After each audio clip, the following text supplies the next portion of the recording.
PM launched One Nation One Card. Prime Minister launched the indigenously developed National Common Mobility Card. The indigenous automatic fare collection system based on One Nation One Card model, i.e. National Common Mobility Card, and CMC, is the first of its kind in India. It will enable people to streamline payments of multiple kinds of transport charges.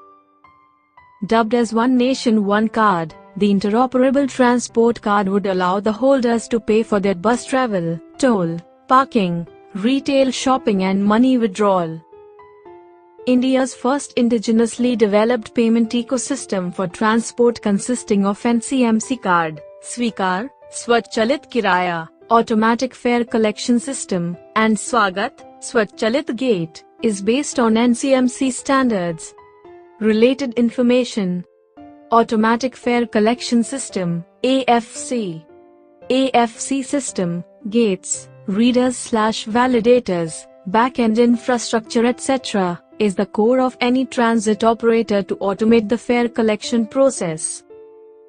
The major challenge associated with the AFC system implementation in India till now is the lack of indigenous solution provider. Till now, AFC systems deployed at various metros are from foreign players,